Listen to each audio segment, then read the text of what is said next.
Un trou d'environ la taille de la Suisse ou de la Caroline du Sud réapparaît sans cesse dans la glace antarctique. Cette ouverture s'agrandit progressivement et il a fallu près d'un demi-siècle aux scientifiques pour en percer la cause. Ils ont trouvé la réponse avec l'aide de phoques. Les chercheurs ont repéré pour la première fois cette brèche, appelée Polynie de Maud Rice, dans la mer de Weddell en 1974. L'affaire semblait close lorsque le trou s'est résorbé, mais il est revenu les 2 années suivantes, puis de nouveau en 2016. Ce trou gigantesque se situe près de Maud Rice, une montagne sous-marine.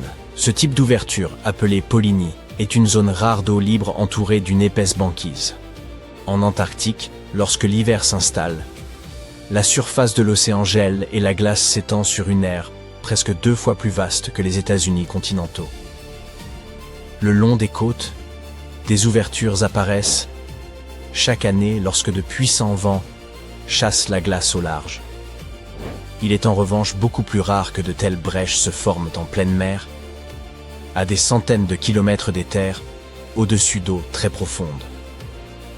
Des chercheurs de plusieurs universités se sont regroupés pour étudier la Polynie de Maud Rice à l'aide de modèles numériques et d'images satellites.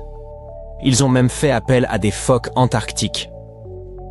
Ces animaux portèrent de petits casques munis de capteurs sur leur tête ronde et velue.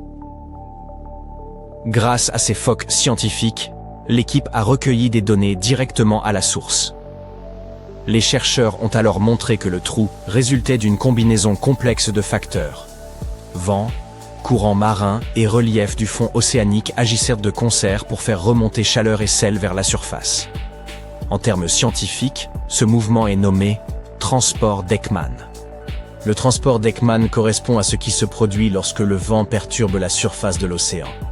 En soufflant au-dessus de l'eau, il crée une friction qui entraîne la couche superficielle. Sous l'effet de la force de Coriolis, liée à la rotation de la Terre, cette eau en mouvement est déviée d'un angle de 90 degrés par rapport à la direction du vent. Ainsi, au lieu de suivre exactement l'impulsion du vent, elle se décale selon une trajectoire oblique. Le sens de cette déviation dépend de l'hémisphère. Dans l'hémisphère nord, l'eau se déplace dans le sens des aiguilles d'une montre, tandis que dans l'hémisphère sud, elle se déplace dans le sens anti-horaire. Le transport d'Ekman s'est révélé être l'élément manquant pour comprendre la Polynie de Maud Rice. Il contribue à équilibrer la salinité et à maintenir la remontée de sel et de chaleur vers la surface de l'océan. Or, à mesure que la banquise fond, l'eau de surface s'appauvrit en sel, ce qui devrait interrompre ce mélange. Les scientifiques ont donc compris qu'un autre mécanisme devait maintenir l'ouverture, impliquant une source supplémentaire de sel, lequel abaisse le point de congélation de l'eau. En réexaminant leurs données et en lançant de nouveaux modèles numériques, ils ont observé que des courants tourbillonnants se forment lorsque le courant de Weddell contourne Maud Rice. Ces mouvements acheminent le sel vers le sommet de la montagne sous-marine. Le transport d'Ekman prend alors le relais. La couche supérieure s'éloigne avec le vent et des eaux plus profondes remontent pour la remplacer. À Maud Rice, cette remontée apporte l'eau très salée accumulée autour du mont sous-marin, ce qui empêche la Polynie de se refermer par le gel. Les scientifiques surveillent étroitement l'Antarctique, car ces transformations influencent l'ensemble du globe. À l'université de Stanford, des chercheurs ont utilisé pour la première fois l'apprentissage automatique afin d'analyser des données satellitaires détaillées sur les mouvements de la glace polaire. En combinant de vastes ensembles de mesures réelles avec des lois physiques, ils ont affiné leur compréhension de la calotte antarctique, la plus grande masse de glace terrestre, presque 2 fois plus étendue que l'Australie. Elle agit comme une immense réserve d'eau douce et contribue à stabiliser le niveau des mers. Les anciens modèles, fondés sur des expériences en laboratoire, peinaient à rendre compte d'une glace réelle traversée de fissures, de bulles d'air et de structures hétérogènes. Plutôt que de décrire chaque détail, l'équipe a entraîné un modèle à partir de données collectées entre 2007 et 2018. Portant sur 5 grandes plateformes glaciaires, elle a ainsi établi de nouveaux schémas de résistance à l'écoulement.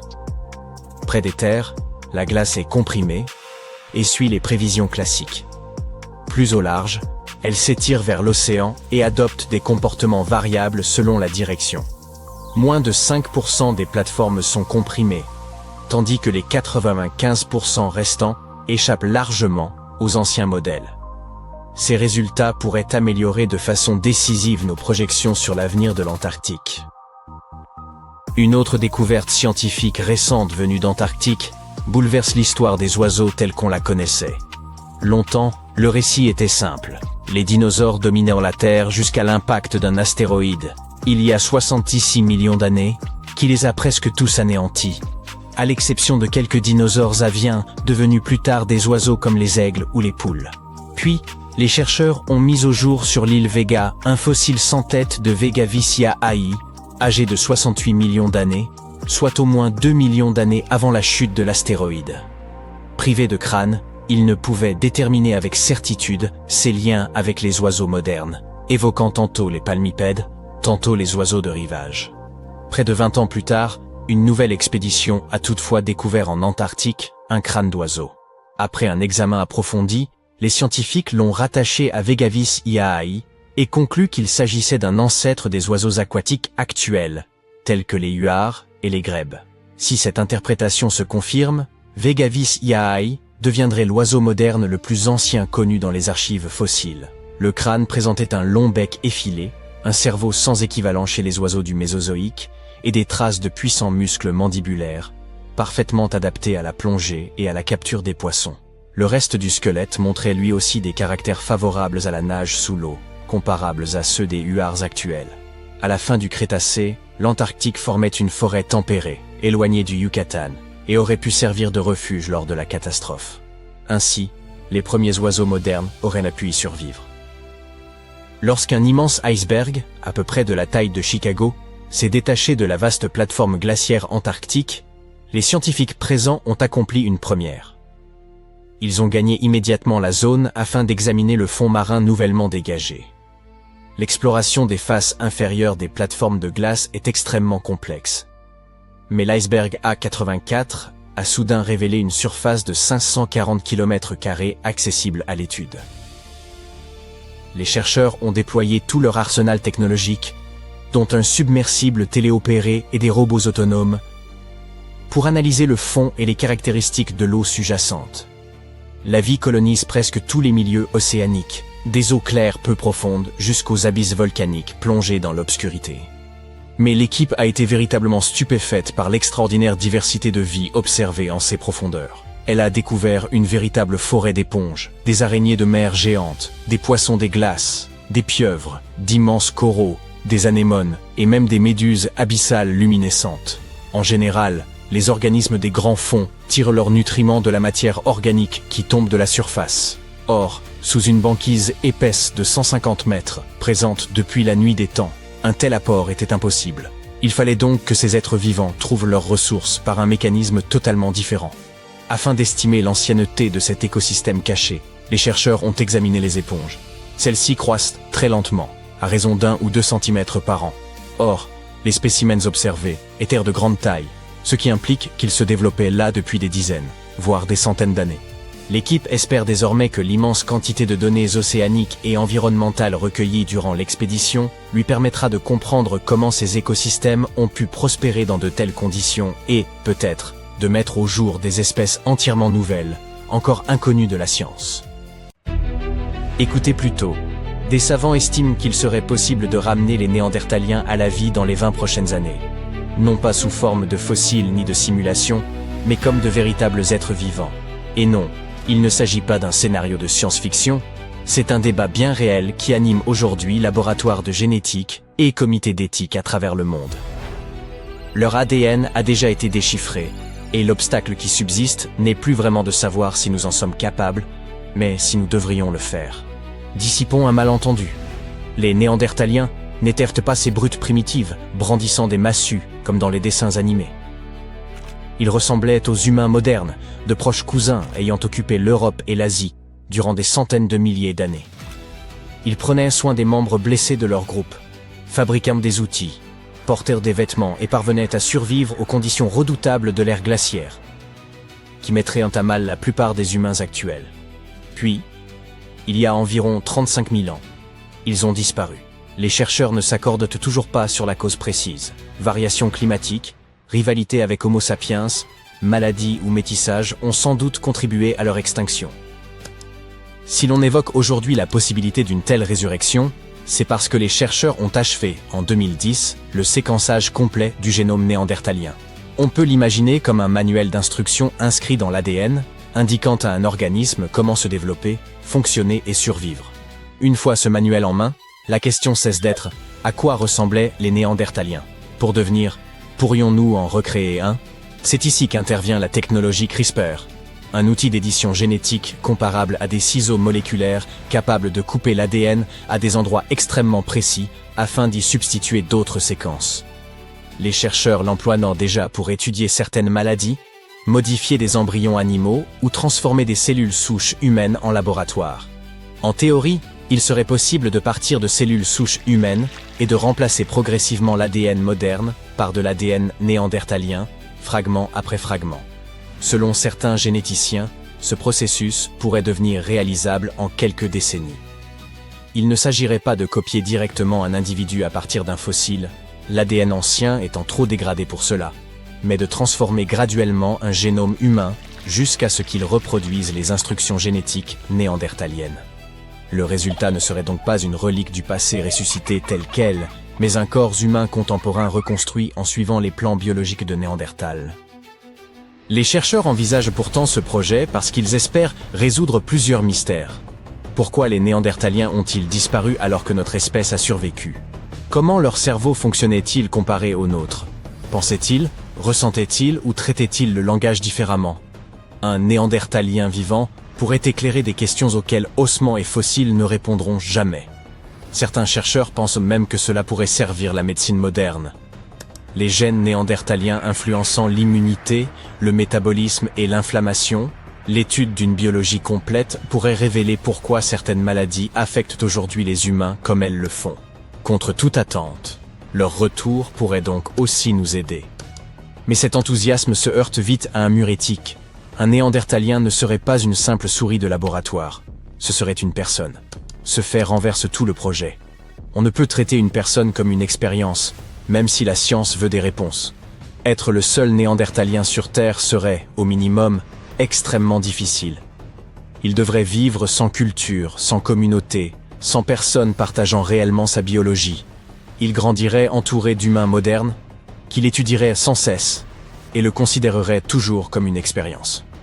Les critiques estiment donc qu'un tel isolement pourrait provoquer de graves dommages psychologiques.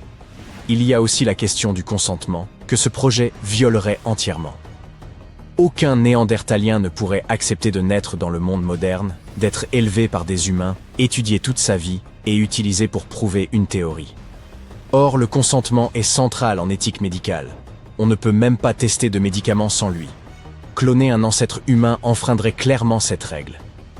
Même en mettant l'éthique de côté, de sérieux risques biologiques demeurent. Personne ne sait comment un génome néandertalien reconstruit se comporterait dans l'utérus d'une femme moderne.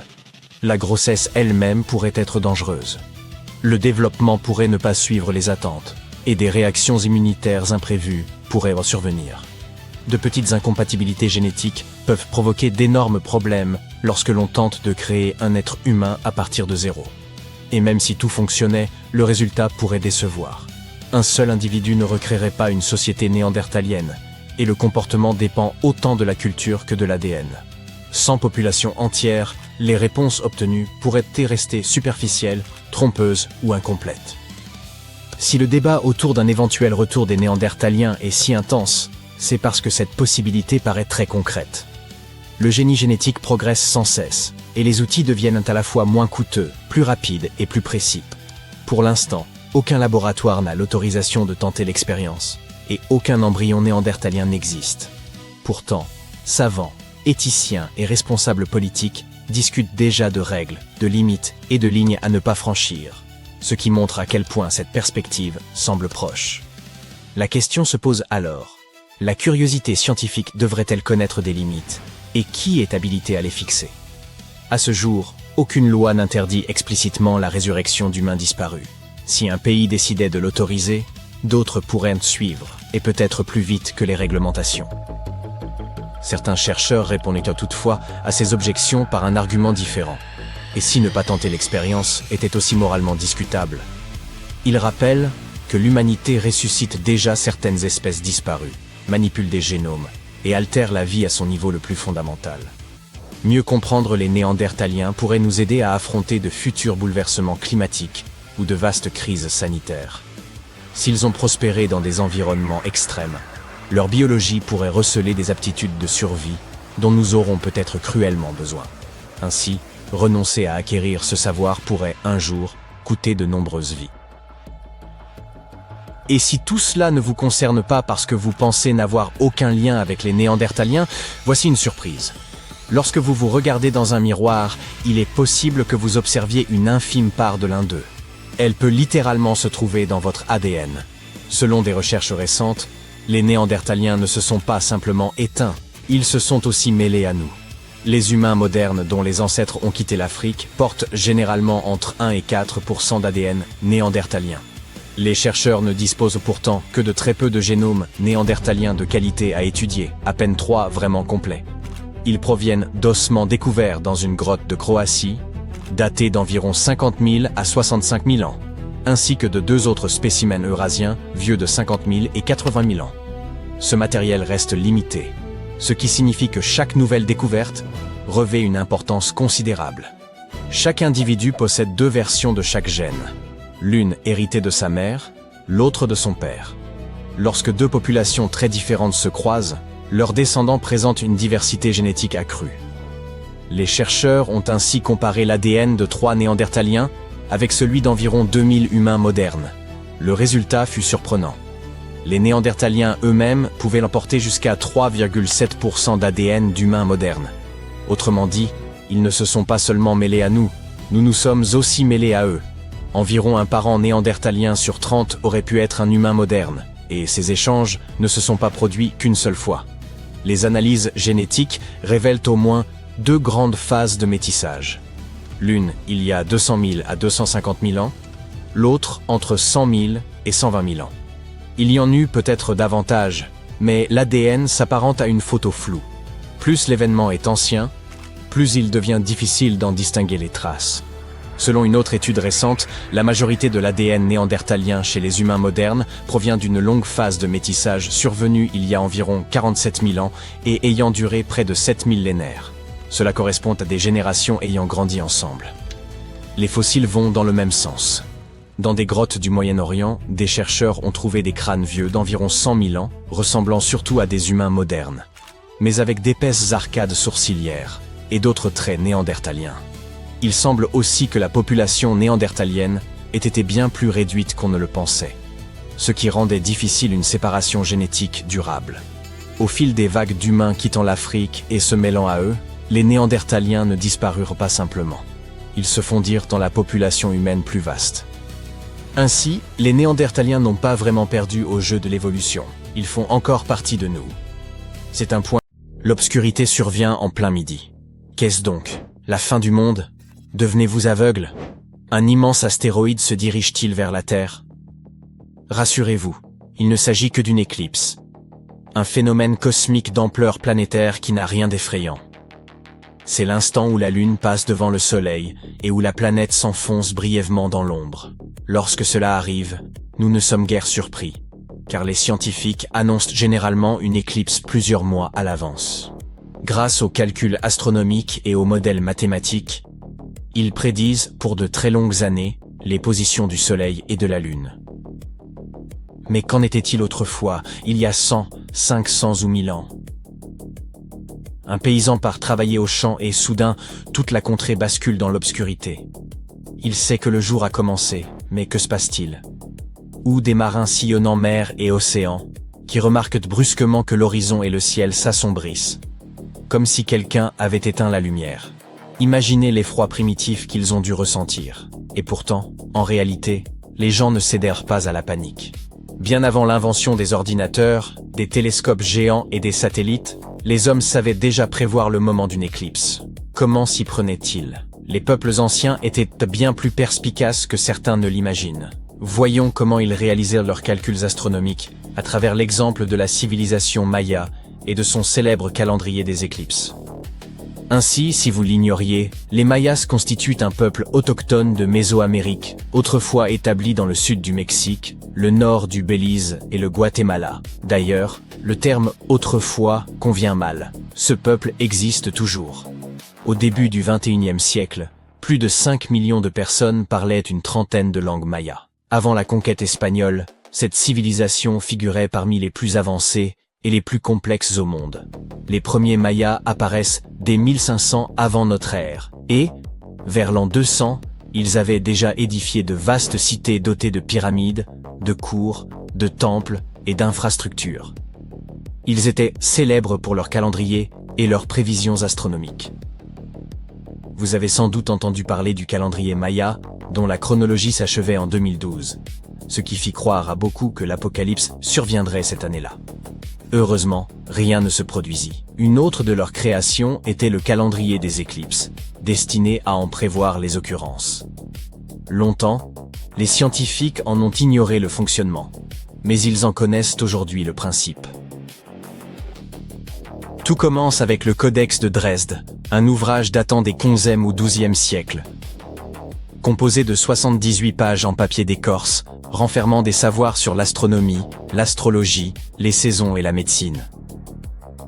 Il fait partie des rares livres à avoir survécu à la conquête espagnole du territoire maya. Les dates des éclipses revêtaient alors une grande importance. Mais pourquoi? Souhaitait-il simplement chômer et festoyer? En un sens, oui.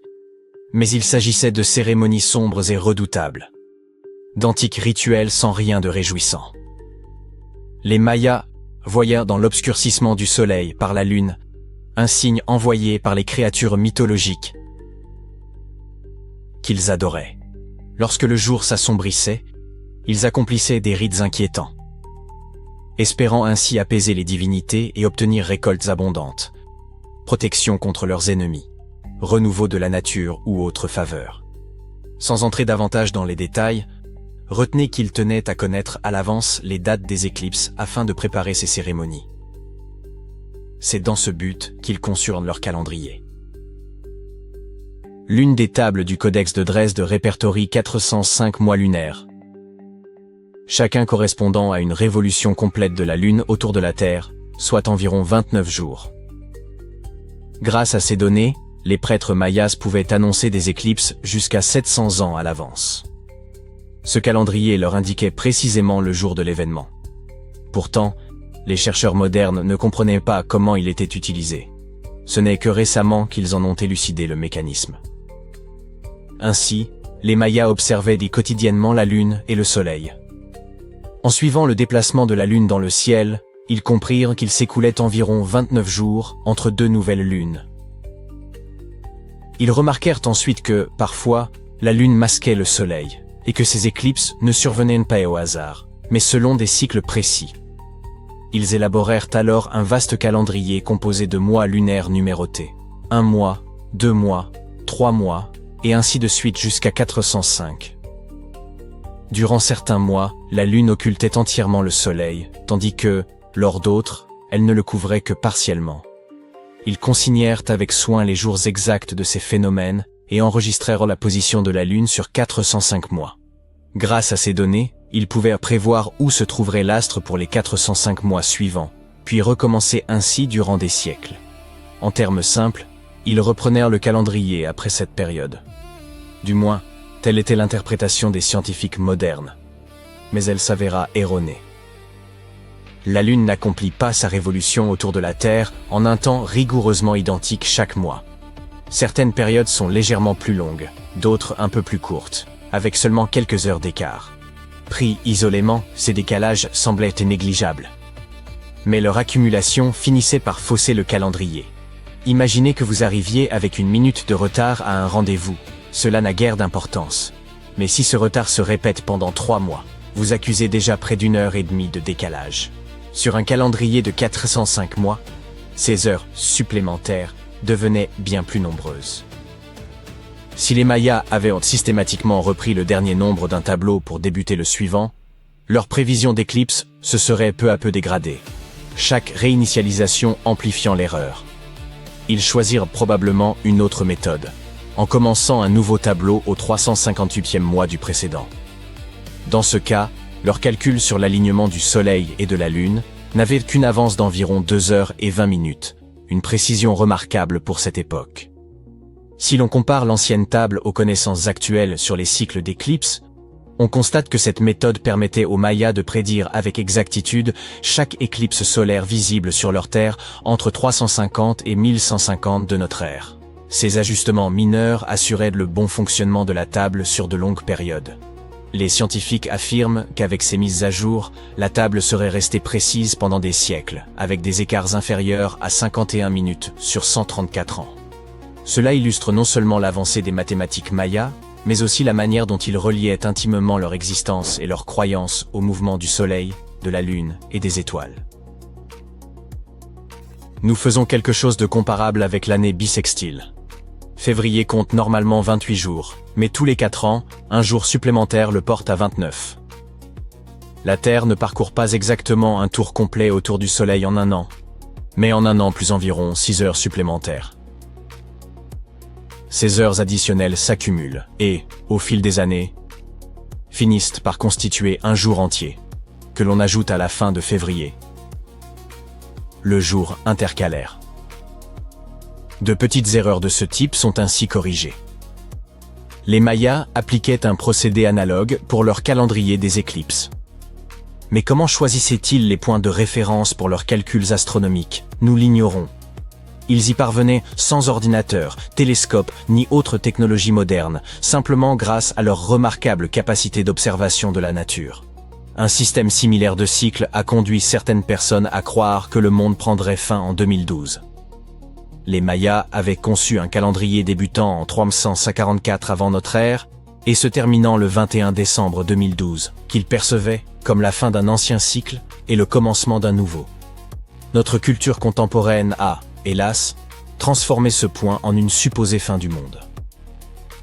Outre leur calendrier, les Mayas ont érigé des structures architecturales uniques et inventé l'un des systèmes d'écriture les plus élaborés.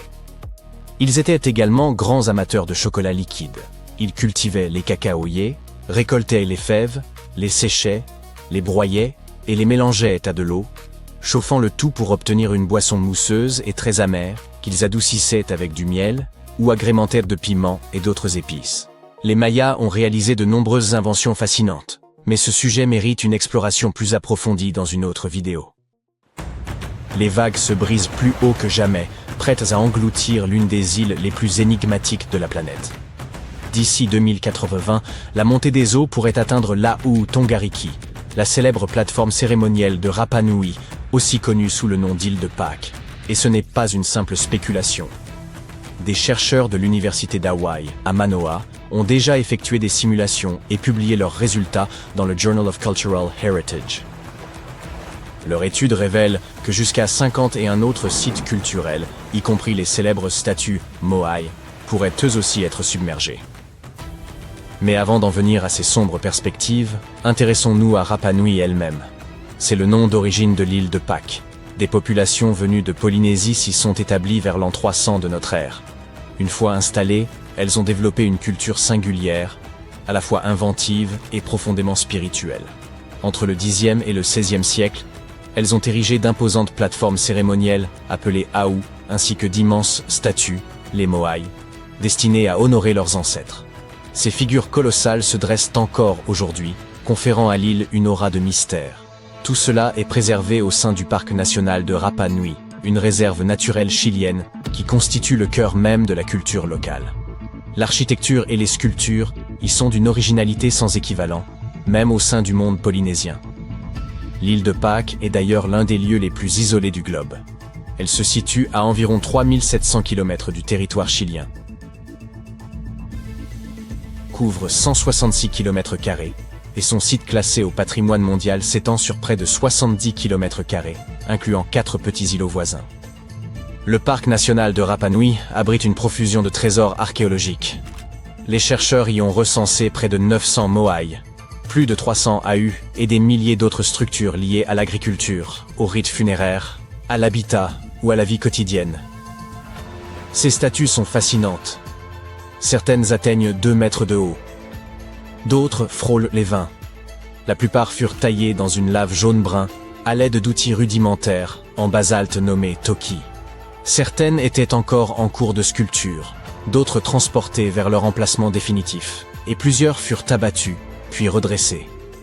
Les carrières comme celle de Rano-Raraku témoignent encore du savoir-faire de leurs artisans. Les Ahu présentent une grande diversité de formes et de dimensions. Le plus vaste, Ahu Tongariki, aligne 15 moai sur sa plateforme.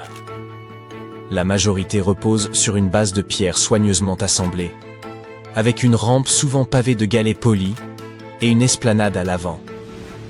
L'art rupestre y est omniprésent. On y découvre des pictogrammes et des pétroglyphes au style varié, tandis que les grottes renferment d'autres sculptures. Même les villages, fermes et autres édifices sont d'un intérêt exceptionnel. Au XVIe siècle, d'après les chercheurs, la société Rapa Nui a traversé une profonde crise. Les ressources naturelles s'étaient épuisées, entraînant une mutation culturelle majeure. De nombreux monuments mégalithiques furent endommagés ou détruits, et le culte des ancêtres céda la place à celui de l'homme-oiseau. Ce nouveau culte, centré à Orongo, près du volcan Ranokau, s'exprimait dans 54 maisons de pierre semi-souterraines, de forme elliptique, ornées de gravures évoquant les oiseaux et la fécondité. Il perdura jusqu'au milieu du XIXe siècle. La colonisation bouleversa ensuite l'île, l'introduction du bétail. Les déplacements forcés et les maladies décimèrent la population indigène, qui tomba à un peu plus d'une centaine d'individus. Aujourd'hui, l'île abrite à la fois les descendants des anciens habitants et des immigrés, tous unis dans la volonté de préserver cet héritage tout en s'adaptant à la modernité. Hélas, ce patrimoine exceptionnel pourrait pourtant disparaître à jamais. Si aucune mesure n'est prise, la montée du niveau marin risque de compromettre le site du patrimoine mondial de l'UNESCO de Rapa Nui. Les scientifiques rappellent que la prise de conscience de ces menaces n'est qu'un premier pas. Comprendre la situation permettrait de concevoir des moyens efficaces pour protéger ces monuments anciens. Pour évaluer la gravité du danger, les chercheurs ont conçu un double numérique de l'île et fait tourner des simulations informatiques d'une précision remarquable, retraçant le mouvement des vagues sur le littoral. Ils ont ensuite superposé ces cartes de la montée des eaux aux données des sites culturels, recueillis grâce à des partenaires locaux, afin de déterminer lesquels seraient frappés les premiers. Les résultats sont éloquents. L'élévation du niveau des mers menace toutes les côtes du globe, mais l'enjeu est désormais de savoir quand et avec quelle intensité.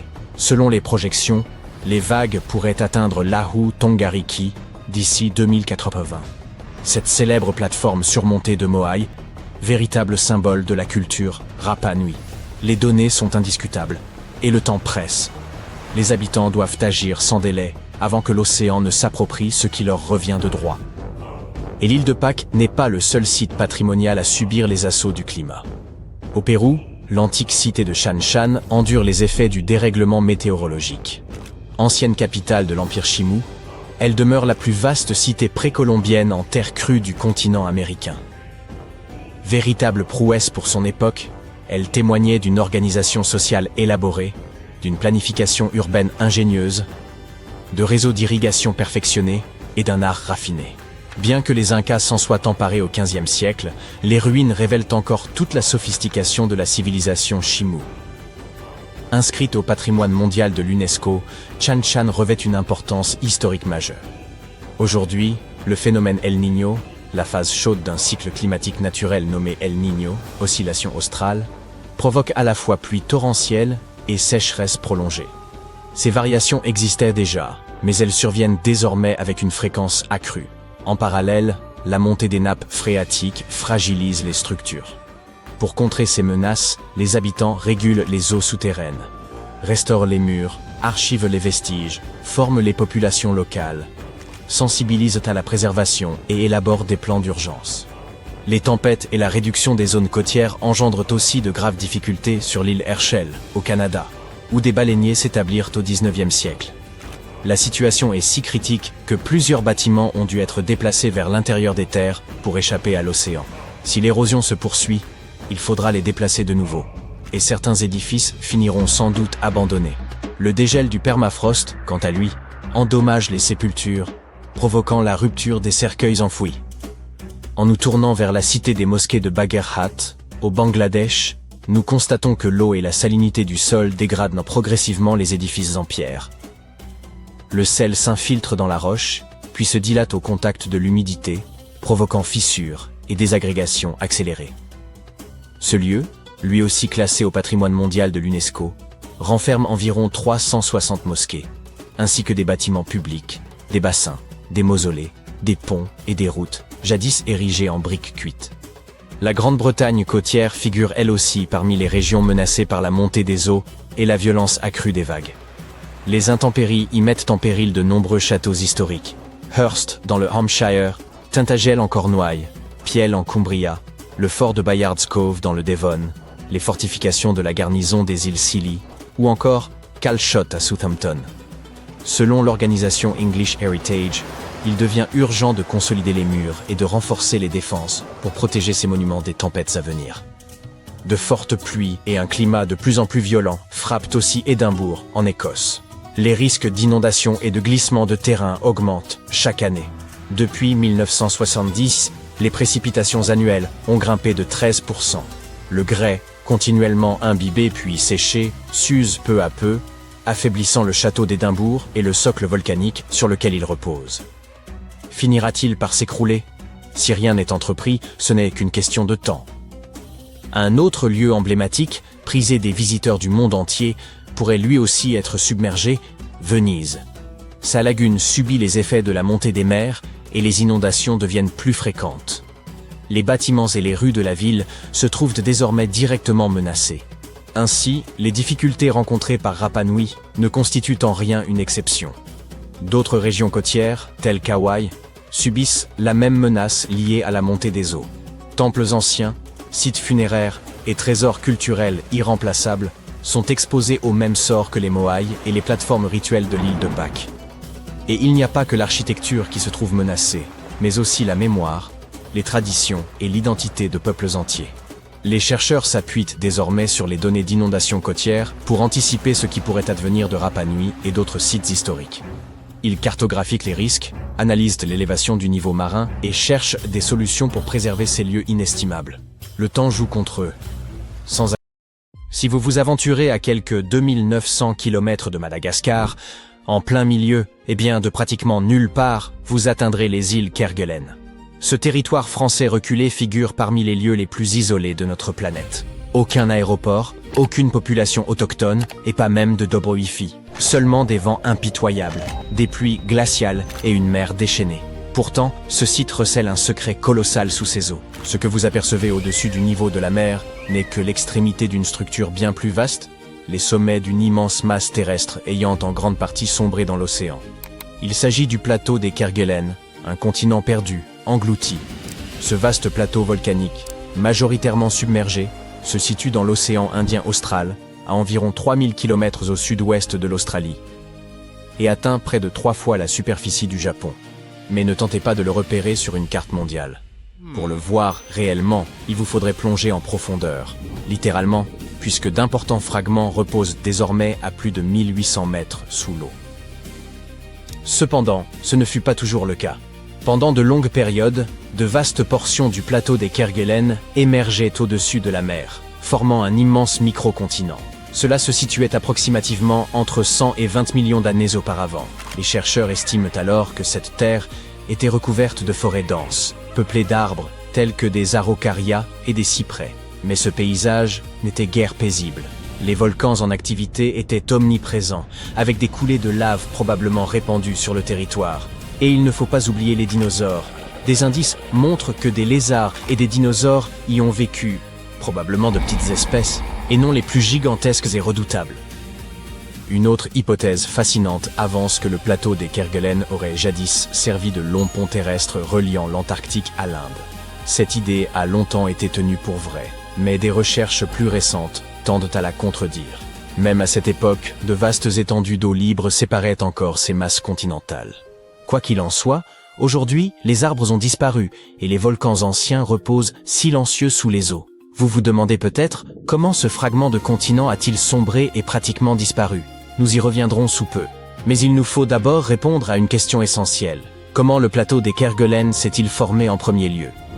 L'histoire débute il y a environ 130 millions d'années. À cette époque, La Terre abritait Gondwana, un supercontinent gigantesque englobant ce qui constitue aujourd'hui l'Amérique du Sud, l'Afrique, l'Inde, l'Australie et l'Antarctique. Mais avec le temps, il commença à se fragmenter. Et lors de cette dislocation longue et dramatique, qui se déroula sur plusieurs millions d'années, naquit le plateau des Kerguelen. Sa formation est essentiellement due à ce que l'on nomme le point chaud de Kerguelen, une zone profonde de la Terre, où des roches fondues et brûlantes remontent lentement vers la surface. Voyez cela comme un chalumeau souterrain constant, faisant fondre la roche au même endroit pendant de très longues périodes. Et même si ce point chaud demeure fixe, la croûte terrestre se déplace au-dessus de lui. Ainsi, à mesure que le plancher océanique dérivait sur le point chaud de Kerguelen, d'immenses quantités de roches en fusion s'épanchaient, se refroidissaient et s'accumulaient, couche après couche. Sur environ 30 millions d'années, ce processus engendra un massif de roches volcaniques sur le fond océanique. Au pic de ces éruptions, il se déversait chaque année approximativement 18 à 20 cm de lave, l'équivalent de suffisamment de matière pour remplir environ 184 000 piscines olympiques, si tant est qu'il y en eût autant. Progressivement, cette pile volcanique continua de croître, toujours plus vaste, toujours plus élevée, jusqu'à émerger enfin au-dessus du niveau de la mer et former le plateau des Kerguelen. Mais alors, un phénomène étrange survint. Au cours des 20 derniers millions d'années, cette masse terrestre commença à s'enfoncer, lentement mais inexorablement.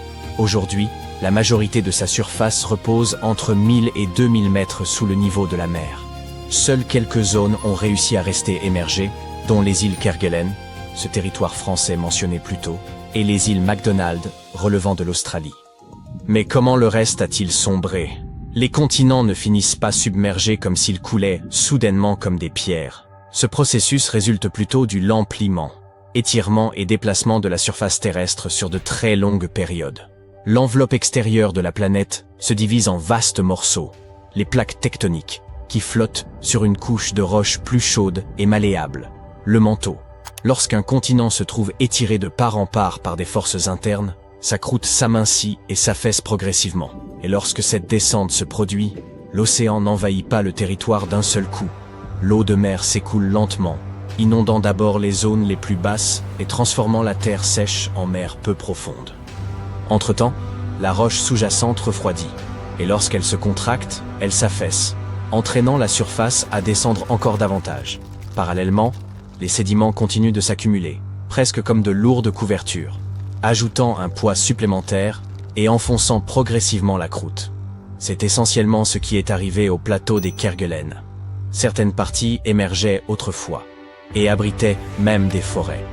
Mais le poids colossal du basalte, conjugué au déplacement des plaques tectoniques, les a lentement replongées dans les profondeurs océaniques.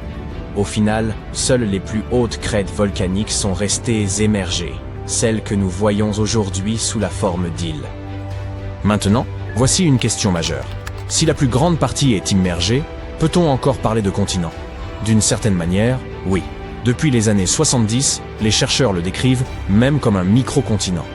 Cela s'explique par le fait que ce qui distingue un continent d'un bassin océanique n'est pas sa position au-dessus de l'eau, mais la nature de la croûte qui le compose. La Terre possède essentiellement deux principaux types de croûtes, la romaine et la napolitaine. Ah non, ça c'est la pâte à pizza. Je voulais dire la croûte continentale et la croûte océanique. Les continents sont constitués de croûtes continentales, plus épaisses, plus légères et généralement beaucoup plus anciennes, ce qui l'a fait s'élever et former des terres émergées. Sa composition est aussi plus proche du granit, issu d'un magma qui se refroidit lentement en profondeur avant de se solidifier. La croûte océanique, en revanche, compose le plancher des océans. Elle est plus mince, plus dense et beaucoup plus jeune, ce qui la maintient sous l'eau, et elle est principalement formée de basalte, issu de la fusion des roches du manteau terrestre remontant à la surface. C'est ici que le plateau des Kerguelen devient véritablement fascinant. Même si la région est presque entièrement submergée, il ne s'agit pas d'un simple fond océanique ordinaire. Bien que constitué d'énormes quantités de basalte, il ne se comporte pas comme une croûte océanique classique. L'accumulation de ce basalte sur des millions d'années a considérablement épaissi la croûte locale. De plus, elle renferme des fragments de croûte continentale issus de la dislocation de Gondwana. C'est donc essentiellement pour cette raison que le plateau des Kerguelen est considéré comme un continent. Mais vous ne trouverez pas le plateau des Kerguelen classé parmi les principaux continent de la Terre, à l'instar de l'Europe ou de l'Afrique. Et, pour être franc, c'est surtout parce que cela compliquerait inutilement les choses. Beaucoup ignorent que la manière dont nous définissons les continents repose davantage sur les conventions que sur une règle scientifique rigoureuse. En effet, si nous commencions à enseigner que le plateau des Kerguelen constitue un continent, il faudrait également réévaluer un grand nombre d'autres régions, telles que la Zélandia, ce vaste fragment de croûte continentale, presque entièrement submergé en Océanie. Et la liste ne s'arrête pas là. La Béringie, le Doggerland, la Mauritia, le Sahul ou le Sunda sont autant de territoires ayant été autrefois émergés ou formés de croûte continentale, mais désormais partiellement immergés. Imaginez que l'on commence à qualifier toutes ces régions de continents. La Terre passerait alors de 6 continents à 10, 12, peut-être davantage. La confusion serait totale. C'est pourquoi le plateau des Kerguelen est généralement présenté comme un micro-continent ou un continent submergé, et non comme un continent à part entière, et certainement pas comme un incontinent. Cela ne diminue en rien son intérêt. Aujourd'hui encore, cette région demeure volcanique. Le rythme des éruptions a considérablement diminué au fil du temps et reste relativement faible depuis, mais le système continue d'opérer.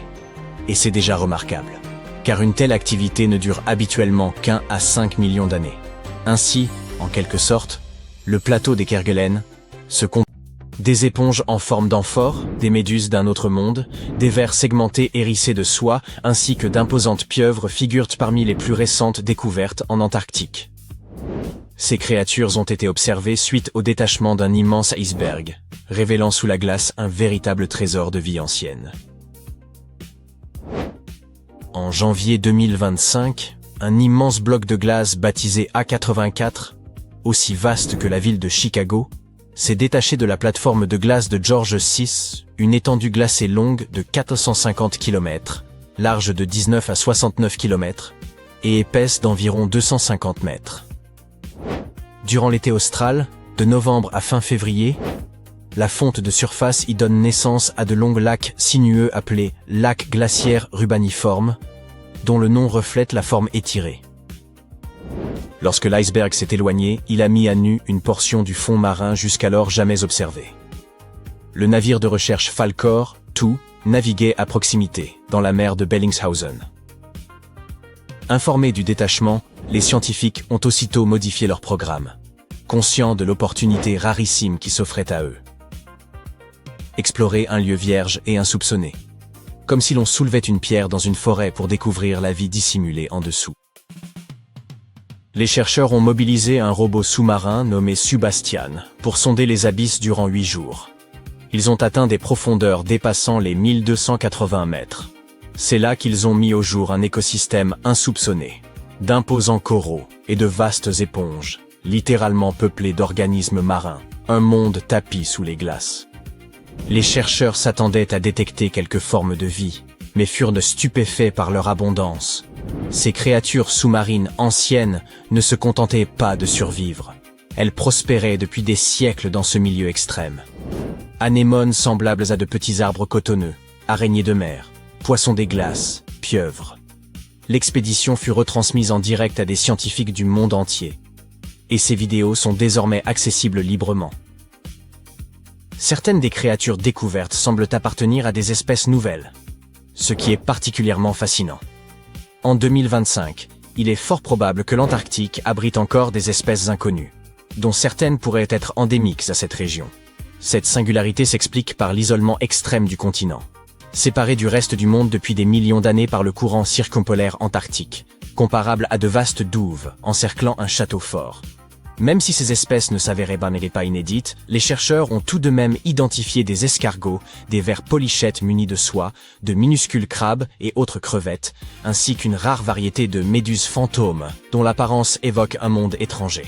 Leur nom scientifique, Stygiomedusa gigantea, étant par trop complexe, on l'appellera simplement méduse fantôme géante. Cette dernière est d'une taille impressionnante. Son ombrelle, cette partie ronde en forme de cloche, peut excéder 1 mètre de diamètre. Elle possède également 4 bras traînants, dont chacun peut atteindre 10 mètres, soit la longueur approximative d'un autobus scolaire.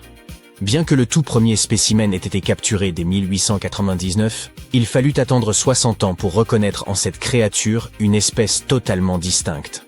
La méduse fantôme présente un corps translucide aux reflets violacés, lui conférant une allure spectrale. À la place des tentacules traditionnels, elle possède de longs bras rubanés qui lui permettent d'attraper ses proies et de les acheminer vers sa bouche, située en son centre.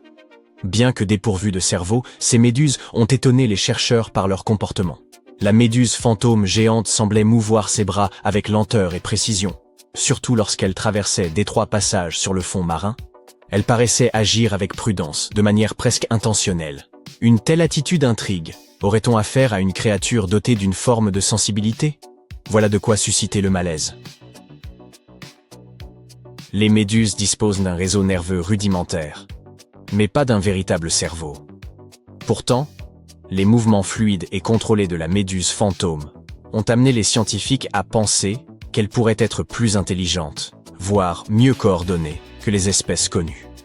L'étudier permettrait de mieux comprendre comment des êtres dénués de cerveau peuvent malgré tout explorer, réagir et s'adapter à des environnements aquatiques complexes.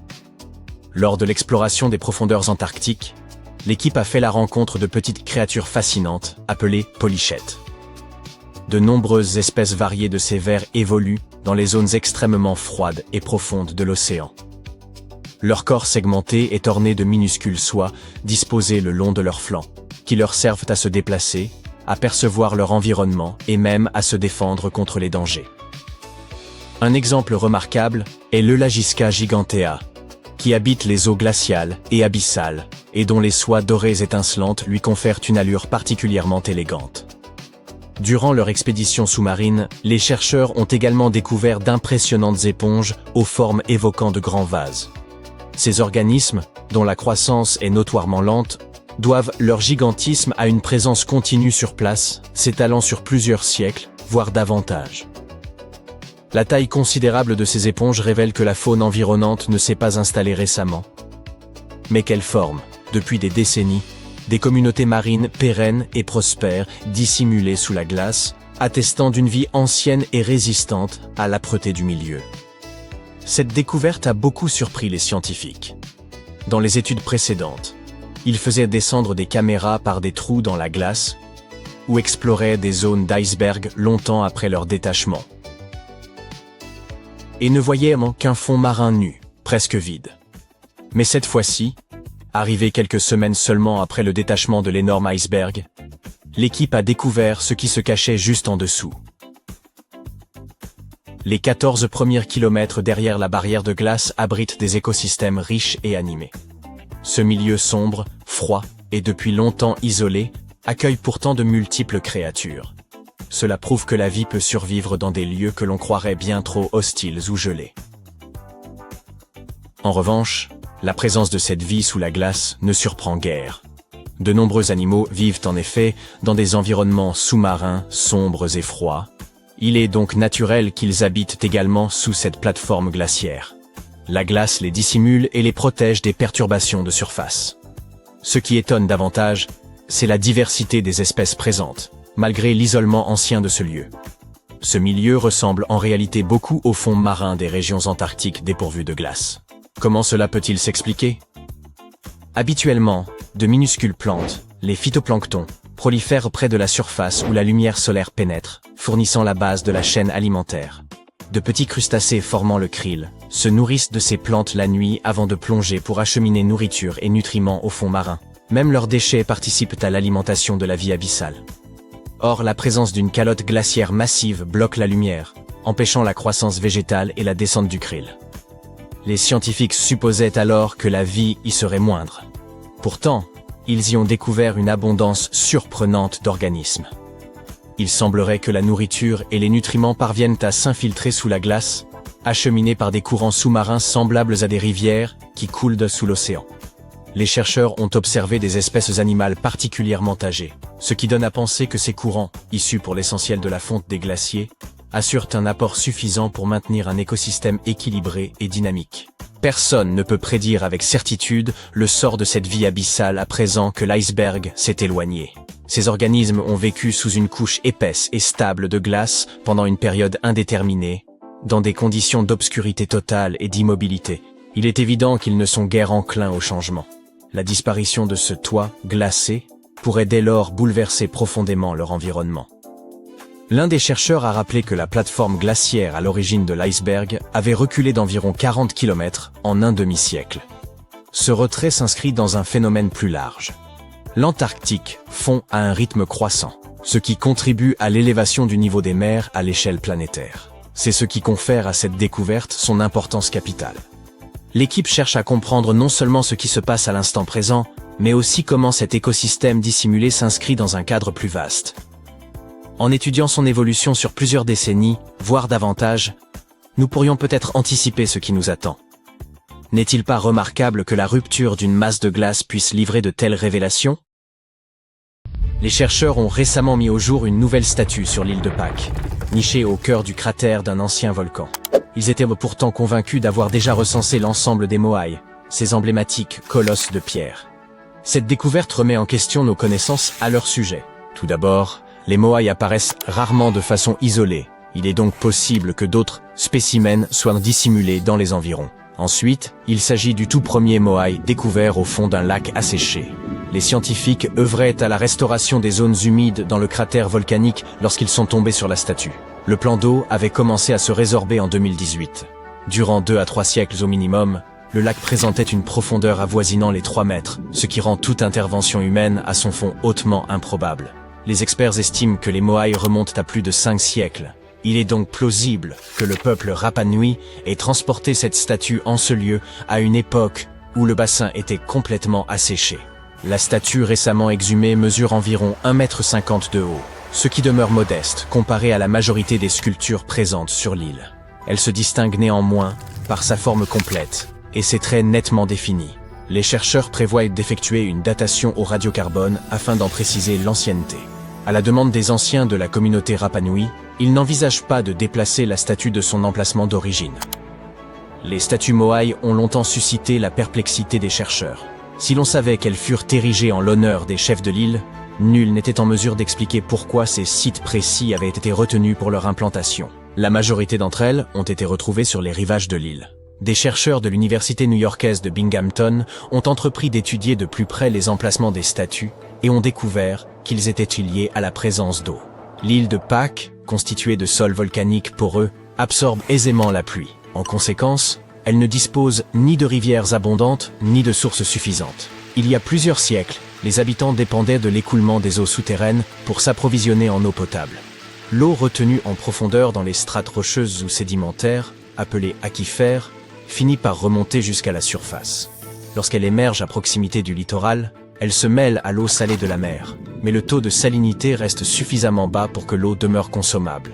Les insulaires la recueillaient directement au point d'émergence. C'est vraisemblablement pour cette raison que les Moai furent édifiés en bord de mer, à proximité immédiate de cette précieuse ressource. Les troncs des statues sont généralement taillés dans du tuf volcanique, extrait d'une carrière locale, située dans un ancien cratère. Si cette roche se prête aisément à la sculpture, elle demeure difficile à transporter. C'est sans doute pour cela que l'on a découvert plus de 300 Moai inachevés dans la carrière même. Les autres sont répartis sur l'île, tournés vers les anciens villages. Les sculpteurs auraient commencé par tailler les statues à plat, allongées sur le dos. Ensuite, ils les détachèrent de la roche, les faisaient glisser en contrebas, puis les redressaient afin d'achever les finitions. Une fois le travail terminé, il ne restait plus qu'à acheminer la statue jusqu'à sa plateforme. Il s'agissait alors de transporter, sans véhicule ni technologie moderne, des statues pesant près de la moitié du poids d'une maison de plain pied, sur une distance de 5 km. Les insulaires ont dû mettre au point un procédé de transport inédit. Des chercheurs ont tenté de le reproduire, en charriant des répliques de Moai sur des traîneaux de bois. On a supposé que des palmiers avaient pu être employés à cette fin, mais cette hypothèse a été écartée. L'expérience la plus concluante à ce jour consiste à utiliser des cordes pour faire osciller la statue verticalement sur le chemin. Cette théorie semble plausible, car selon les légendes Rapa Nui, les Moai auraient marché depuis la carrière jusqu'à leur emplacement. Bien entendu, il leur fallait des routes adéquates pour acheminer les statues. Au début du XXe siècle, la chercheuse Catherine Routledge a mis au jour un réseau de voies vieilles de 8 siècles, large d'environ 5 mètres, rayonnant depuis la carrière. Selon elle, ces chemins répondaient davantage à une fonction rituelle qu'à un usage purement pratique. Comme elle n'était pas encore une figure reconnue de la science, sa théorie fut largement négligée. Plusieurs décennies plus tard, Thor Heyerdahl, aventurier et archéologue norvégien de renom, publia une hypothèse selon laquelle ces routes servaient exclusivement au transport des moaïs. Certaines statues auraient, selon lui, été abandonnées en chemin sans explication évidente. Cependant, en 2010, des chercheurs ont révélé que les moaïs parvenaient bien à leur emplacement final, car ils étaient installés sur des plateformes dissimulées. Le sol des routes, en forme de U, ne facilitait guère le déplacement de statues aussi massives. Aujourd'hui encore, on peut observer quelques kilomètres de ces voies, visibles depuis l'espace. On croyait autrefois que les Rapa Nui avaient détruit leur propre habitat, précipitant l'effondrement de leur civilisation. Mais une étude récente, fondée sur l'analyse par télédétection et l'intelligence artificielle, affirme au contraire que la population est demeurée stable et modérée au fil des siècles. Les insulaires auraient en effet su s'adapter aux contraintes de leur environnement, maintenant une démographie équilibrée. Parmi les indices appuyant cette vision, d'ingénieux jardins de pierre, témoignage d'une agriculture maîtrisée. Rapa Nui, aussi appelée l'île de Pâques, est l'un des lieux habités les plus reculés du globe. Baignée par le Pacifique, elle se situe à plus de 3500 km du Chili central et à plus de 4000 km de la Polynésie française. D'une superficie de 163 km², elle est constituée exclusivement de roches volcaniques. Ces volcans étant éteints depuis longtemps, le sol a perdu la plupart des éléments fertiles jadis apportés par les coulées de lave. Le climat y est également plus aride que sur les îles tropicales, et ces fonds marins profonds compliquaient la pêche, faute de récifs ou de lagons peu profonds. Pour subsister, les Rapa Nui ont donc mis au point une technique agricole ingénieuse, le jardinage lithique. Ils dispersaient des pierres de tailles diverses sur le sol, pour y cultiver notamment le taro et la patate douce. Les roches servaient à protéger les plantes des vents violents et de l'air salin, tout en régulant la température du sol. Elles relâchaient aussi lentement des minéraux, enrichissant progressivement le sol. Quelques habitants utilisent encore de tels potagers, bien que leur rendement soit très modeste. Des méthodes semblables ont été employées dans des régions peu hospitalières, comme la Nouvelle-Zélande, les Canaries ou le sud-ouest des États-Unis. Tandis que les chercheurs élucident les mystères de l'île de Pâques, celle-ci leur livre de nouvelles clés sur le fonctionnement du manteau terrestre. Longtemps, on a cru que ce dernier se déplaçait lentement, tel un tapis roulant, emportant les plaques tectoniques. Or, une récente étude menée par des géologues cubains, colombiens et néerlandais remet cette hypothèse en cause. Ils ont eu recours à la datation par zircon, une méthode analysant de minuscules cristaux formés lors du refroidissement du magma. Ces zircons contiennent de l'uranium qui, avec le temps, se transforme en plomb. En mesurant cette évolution, les scientifiques ont été en mesure de dater les cristaux, et ont été stupéfaits de découvrir que certains étaient anciens de près de 165 millions d'années. L'île pourtant n'a que 2,5 millions d'années. Les chercheurs en ont conclu que ces zircons provenaient du manteau profond, remontés à la surface par du magma lors d'anciennes éruptions. Les volcans de Rapa Nui appartiennent à une catégorie dite des points chauds, créés par des panaches de roches brûlantes, s'élevant des profondeurs terrestres. En principe, ces panaches demeurent stationnaires pendant que la croûte terrestre glisse au-dessus, engendrant des chaînes volcaniques comme celle d'Hawaï. Mais la présence de ces zircons anciens sur une île récente suggère une dynamique plus complexe en profondeur. Il y a 165 millions d'années, un vaste plateau volcanique occupait l'actuelle position de Rapa Nui. Ce plateau a sombré sous l'Antarctique il y a 110 millions d'années, emporté par la subduction tectonique. Toutefois, les zircons sont restés en place, contredisant l'idée d'un manteau fluide agissant comme un tapis roulant. Cela indique que le manteau, à proximité des panaches de points chauds, est bien plus stable qu'on ne l'imaginait auparavant. Une telle révélation pourrait profondément transformer notre vision de la tectonique des plaques et des mouvements internes de notre planète au fil du temps. Vous vous trouvez dans l'une de ces mers polaires où naît le Brinicle, étrangement surnommé le doigt glacé de la mort. C'est un lieu étrange, presque surnaturel, l'océan profond où la lumière peine à pénétrer. Tout y paraît adapté pour survivre dans l'obscurité et le froid extrême. Pourtant, même les créatures les plus robustes ne sont pas préparées à ce qu'un brinicle peut accomplir. Lorsque cette eau saumâtre, surrefroidie, commence à s'écouler, une véritable histoire de fantômes débute. La formation de ces spirales de glace constitue un processus fascinant, semblable à une expérience scientifique sous-marine observée en temps réel. Nous savons que lorsque l'eau de mer ne gèle pas comme l'eau douce, saturée de sel, elle doit expulser ses impuretés afin de créer la glace pure qui surnage. Ainsi, l'eau salée ou saumure se retrouve enfermée dans des canaux et des poches à l'intérieur de la glace. Lorsqu'elle se dévoile pour la première fois, une stalactite de glace évoque un tuyau descendant de la face inférieure de la banquise. Elle est initialement très fragile et ses parois sont extrêmement fines. Cependant, le flux continu de saumure plus froide favorise sa croissance. Il en prévient également la fonte. Faute de quoi, le contact avec l'eau environnante plus tempérée la ferait disparaître. À mesure que la glace s'accumule et que ses parois s'épaississent, la stalactite gagne en stabilité. Au fil du temps, la saumure emprisonnée s'échappe par d'infimes fissures, s'écoulant en une colonne froide et dense. Dès que cette saumure descend, elle gèle l'eau de mer environnante, formant autour d'elle une gaine de glace. C'est ainsi qu'au lieu de fondre en touchant l'eau en dessous, elle forme cette enveloppe glacée qui la protège, lui permettant de devenir plus longue et plus solide. La stalactite continue de descendre, centimètre par centimètre, et cette spirale folle est presque impossible à arrêter. Lorsqu'elle atteint le fond marin, voilà que les ennuis commencent pour toute forme de vie alentour. Imaginez-vous être l'une de ces créatures du fond marin, peut-être une étoile de mer ou un oursin sans méfiance, cherchant seulement à survivre. Soudain, vous voyez cet appendice glacé s'approcher. Ce n'est pas simplement de l'eau froide qui tombe, mais un véritable filet de glace qui descend et se déploie. Aucune échappatoire, aucune manière de prévoir son arrivée, et aucune chance de survie. C'est une catastrophe naturelle au ralenti, en pleine action. Lorsqu'une stalactite de glace atteint le fond marin, elle continue d'accumuler la glace, tandis que l'eau environnante gèle. La saumure poursuit son trajet à travers le fond, dévalant la pente. Puis, lorsqu'elle atteint le point le plus bas, elle s'arrête et forme une flaque. Mais ne laissez pas cette menace vous faire oublier la beauté des stalactites de glace, du moins à leur inquiétante façon.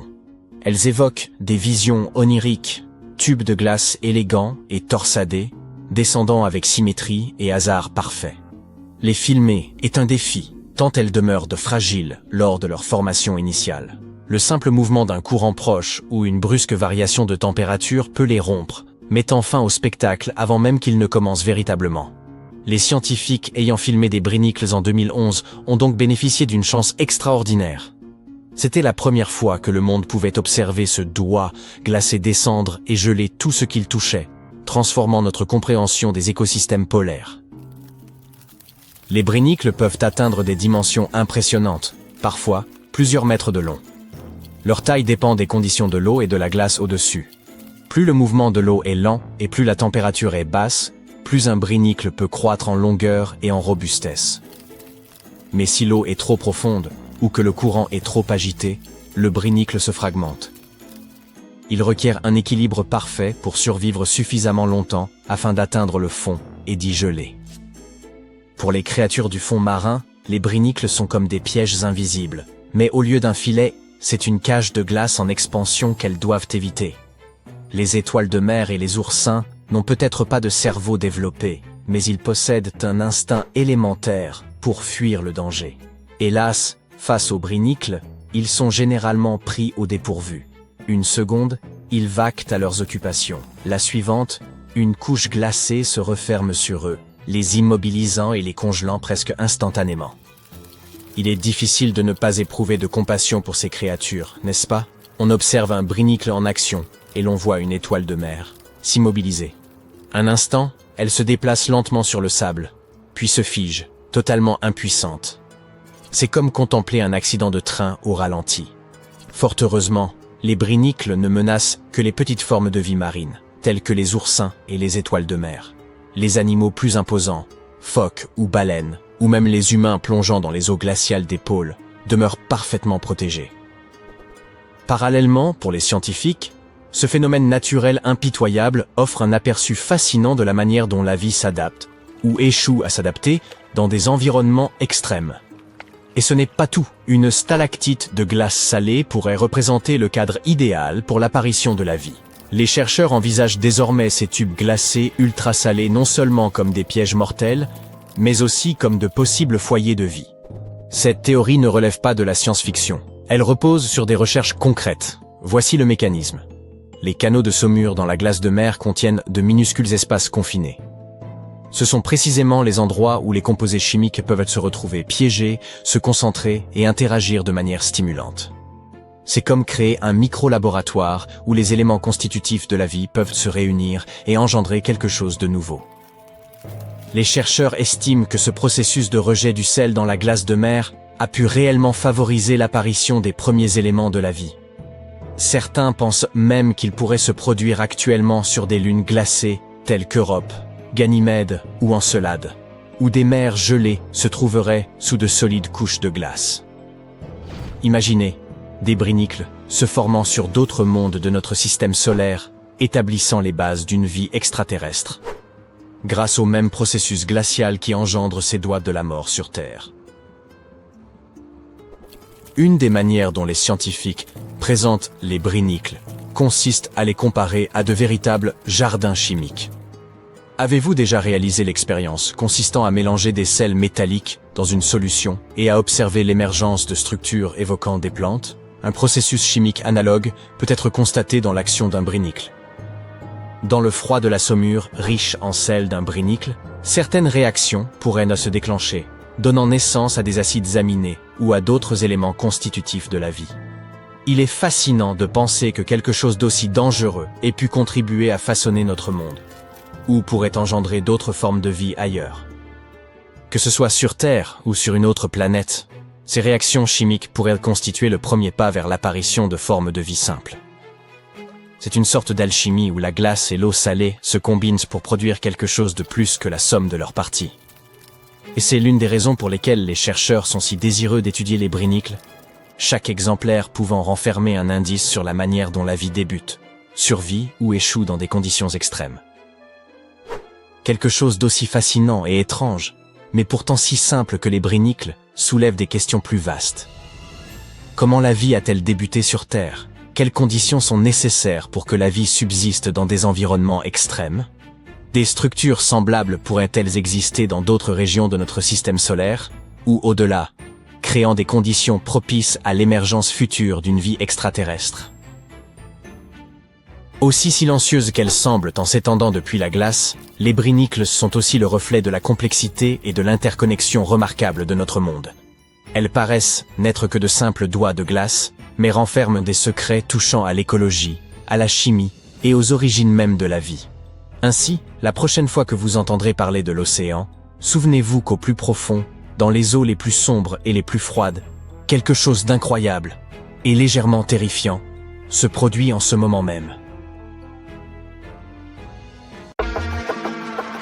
Dans un parc canadien gelé, caché sous d'épaisses couches de glace, des scientifiques ont découvert un squelette bizarre qu'ils ont baptisé le dragon gelé. Le squelette se trouvait dans la glace depuis des millions d'années. Il a fallu des décennies aux experts pour déterminer l'espèce de cet étrange fossile. Il a été identifié comme un nouveau genre de ptérosaures. Ces derniers étaient d'énormes reptiles volants dont l'envergure des ailes dépassait les 5 mètres. Leur tête faisait 3,5 fois la taille de leur corps. Les ptérosaures vivaient il y a 76 millions d'années. Ils planaient alors au-dessus des dinosaures. Les scientifiques les ont décrits comme les animaux les plus grands, les plus méchants et les plus bizarres qui aient jamais volé. Le nouveau genre a été nommé Cryodracon boreas, ce qui se traduit par dragon gelé des vents du Nord. En 2013, un jeune alpiniste escaladait l'une des plus hautes montagnes d'Europe occidentale, le Mont Blanc. Il a remarqué une étrange boîte métallique qui dépassait de la neige. L'alpiniste a forcé la boîte et a découvert qu'elle était remplie de rubis, d'émeraudes et de saphirs précieux. L'alpiniste a immédiatement remis la boîte aux autorités. On a découvert que la boîte appartenait probablement à un passager de l'un des 2 vols en provenance d'Inde qui se sont écrasés sur la montagne il y a plus de 50 ans. La boîte a été évaluée à plus de 200 000 $ et les autorités sont toujours à la recherche de l'héritier de la petite boîte de trésor. En 2007, dans le nord-ouest de la Sibérie, un éleveur de rennes faisait une sortie avec ses fils lorsqu'il a remarqué quelque chose d'étrange dans la glace. L'homme a réalisé qu'il s'agissait d'un jeune mammouth congelé et a immédiatement contacté le musée local. Ce petit, baptisé Liuba, était la momie de mammouth la mieux conservée au monde au moment de sa découverte. Liuba était dans la glace depuis 41 800 ans et est âgé d'environ 30-35 jours. Du tronc à la queue, ce bébé mammouth mesure à peu près la même taille qu'un gros veau. Si tu souhaites le voir, Liuba voyage dans les musées du monde entier. Sur le continent gelé de l'Antarctique, recouvert de couches de glace et de neige, se trouve le mont Erebus, un volcan gelé. Celui-ci a été découvert au milieu d'une éruption en 1841 par des explorateurs en expédition dans l'Arctique. Il mesure plus de 3657 mètres de haut et est actif depuis 1,3 million d'années. Au centre du volcan se trouve un énorme cratère rempli de grands volumes de lave en fusion. Le volcan subit des explosions occasionnelles, ce qui signifie qu'il est classé dans la catégorie des éruptions continues. Cependant, il n'y a pas lieu de s'inquiéter de ces éruptions car elles sont généralement de faible ampleur. En 1991, 2 randonneurs traversaient les Alpes italiennes lorsqu'ils sont tombés sur un corps qu'ils ont supposé appartenir à un randonneur qui s'était perdu récemment. Le duo a redescendu la montagne pour rapporter leur malheureuse découverte. Une fois les restes récupérés, il est devenu évident que le corps n'était pas du tout récent. Les scientifiques ont déterminé que l'homme des glaces avait plus de 5000 ans et l'ont nommé Ötzi. La découverte ne ressemblait à rien de ce que les scientifiques avaient vu auparavant, car le corps était très bien conservé. Pendant des années, Ötzi a été étudié par des scientifiques qui ont découvert que nos ancêtres avaient beaucoup plus en commun avec nous que nous ne le pensions auparavant. Ötzi était couvert d'art corporel à base d'encre. Les recherches effectuées sur le contenu de son estomac ont révélé que son dernier repas était de la viande séchée, semblable au bacon que nous mangeons aujourd'hui. Ötzi a au moins 19 parents vivant aujourd'hui quelque part en Europe centrale.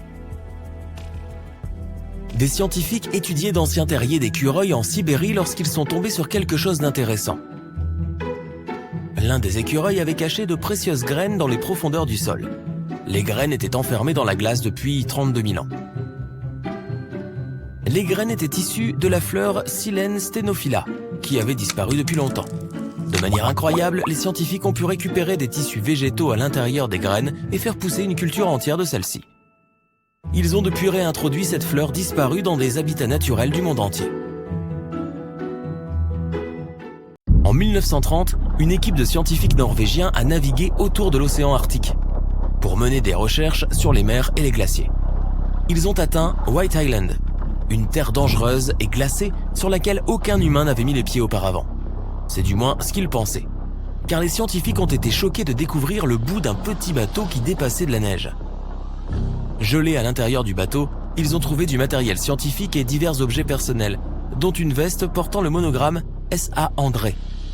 Ils avaient découvert l'épave de la célèbre expédition arctique d'André en ballon. En 1897, les explorateurs suédois, sous la direction d'André, ont tenté de se rendre au pôle Nord à l'aide d'un ballon à hydrogène. Personne n'a plus jamais entendu parler d'eux. Les gens ont découvert ce qui leur était arrivé seulement lorsque l'épave a été découverte 33 ans plus tard. Il s'avère que le ballon s'était écrasé sur White Island 2 jours seulement après leur départ de Suède. Les explorateurs ont longé l'île sur un petit bateau de fortune mais n'ont pas pu aller plus loin. Le mammouth laineux le mieux conservé qui ait jamais été trouvé a été découvert dans une zone de permafrost en Sibérie en 2010. Les scientifiques ont baptisé ce mammouth congelé Yuka, du nom du petit village situé à proximité de l'endroit où il a été découvert. Yuka a été congelé pendant 39 000 ans et on pense qu'il était âgé de 6 à 8 ans. Comme il a été si bien conservé, Yuka a été étudié pendant des années et a fourni de nouvelles informations sur les mammouths. En 2019, des scientifiques ont déclaré qu'ils étaient capables d'activer des cellules prélevées dans les tissus du Yuka. Peut-être qu'un jour nous aurons des mammouths laineux qui parcourront la Terre. En regardant des photos et des vidéos de l'Antarctique, on a l'impression que le continent est glacé, couvert de neige et à plat. à l'exception de quelques petites collines. Les scientifiques le croyaient ça aussi.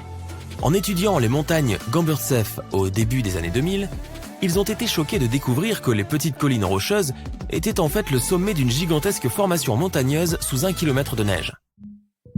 Grâce à une technologie radar, les chercheurs ont découvert que les montagnes mesuraient en réalité près de 3000 mètres de haut et s'étendaient sur 1250 km. C'est à peu près la même taille que les Alpes européennes, mais cachées sous des tonnes de glace et de neige. Dans une mine d'or en Sibérie, un homme d'affaires examinait une rivière voisine lorsqu'il a remarqué quelque chose d'intéressant dans le gel. Il s'agissait d'un petit rhinocéros laineux qui a été nommé plus tard Sacha. Ces animaux ont disparu depuis 15 000 ans. On pense que Sacha a dû être figée dans la glace pendant 39 000 ans. Elle est unique car c'est le seul rhinocéros laineux dont le corps entier a été découvert. Les glaciers autour de la ville de Pello, dans le nord de l'Italie, ont commencé à fondre. Des artefacts datant de plusieurs décennies, voire de plusieurs siècles, ont été découverts en train de sortir de la glace. Des effets personnels de soldats ont été trouvés, comme des journaux intimes, des photographies et même des lettres d'amour. Les historiens ont même découvert une cabane entière préservée sous la glace. Celle-ci était remplie de casques en métal dur et de vêtements. En 1845, Sir John Franklin s'est embarqué dans une expédition malheureuse vers le pôle Nord. L'équipage se déplaçait sur 2 navires, le HMS Erebus et le HMS Terror, baptisés de manière ironique. L'expédition a été un désastre et les 2 navires se sont perdus dans les eaux glacées. En 2016, le HMS Terror a été découvert par une équipe de chercheurs. Bien qu'il ait été perdu pendant 170 ans, les eaux glaciales avaient maintenu le navire dans un état impeccable. Les scientifiques ont décrit le navire comme étant gelé dans le temps. Les assiettes et les verres étaient encore sur les étagères, les lits et les bureaux étaient encore en ordre et même les bagages des passagers semblaient être en bon état. Le HMS Erebus a également été découvert à proximité, mais en raison des conditions changeantes de l'eau, le navire, lui, n'était pas en très bon état. La glace qui entoure un passage de montagne en Norvège, traditionnellement utilisé par les Vikings, a révélé des centaines d'artefacts anciens. L'un de ces artefacts était une boîte en bois géante fermée et soudée. Les chercheurs étaient fous de joie à l'idée d'ouvrir cette boîte. Ils pensaient qu'elle serait remplie de trésors vikings ou d'artefacts qui nous donneraient un aperçu de cette ancienne société. Mais lorsqu'ils ont ouvert la boîte, tout ce qu'elle contenait était une vieille bougie en cire d'abeille. Il s'avère que cette boîte n'était en fait pas aussi ancienne qu'ils le pensaient. En analysant la bougie, ils ont découvert que la boîte datait du XVIIe siècle. L'ère des Vikings s'est terminée au XIe siècle. Il est probable que la boîte avec la bougie appartenait à un fermier qui l'expédiait de sa ferme d'été à sa ferme d'hiver pour éclairer les longues nuits.